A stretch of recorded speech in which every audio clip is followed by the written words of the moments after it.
nom du Père et du Fils et du Saint-Esprit. Amen. Évangile de Jésus-Christ selon saint Luc.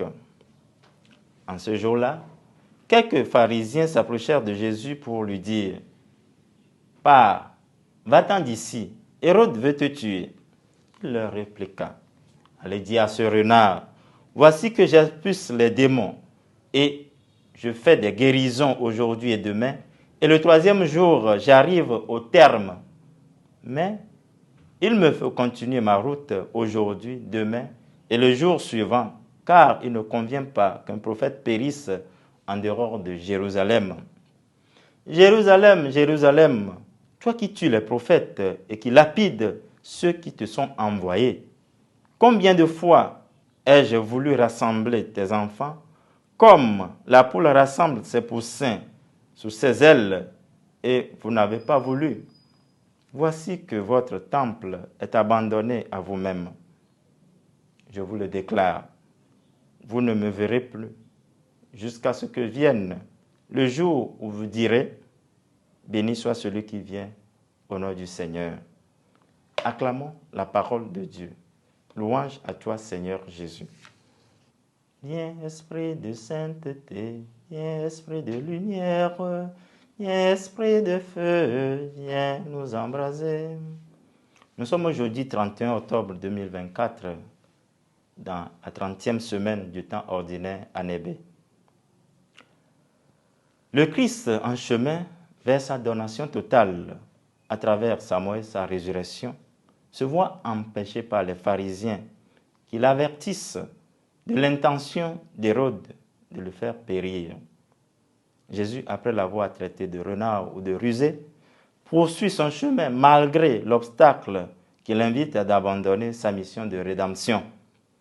Il répond qu'il faut qu'il aille jusqu'au bout, jusqu'à l'accomplissement de son destin, en pleurant sur Jérusalem, car son but ultime est de sauver le genre humain, donner le salut à toute l'humanité.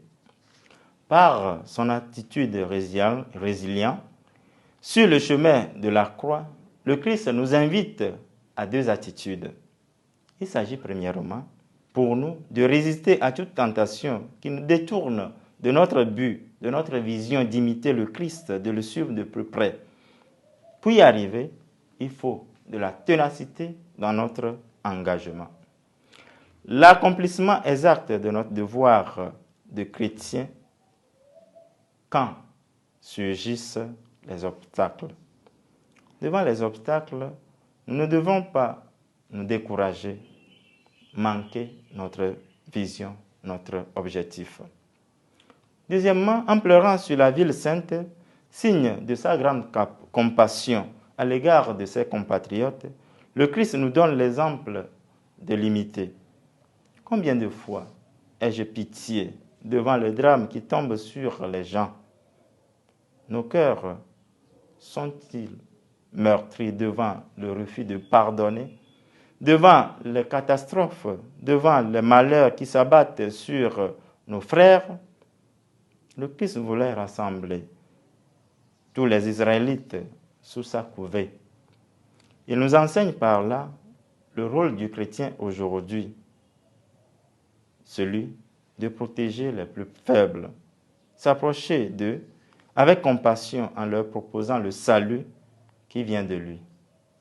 Donne-nous, Seigneur, le cœur compatissant pour mener à toi ce combat jusqu'au bout. Amen.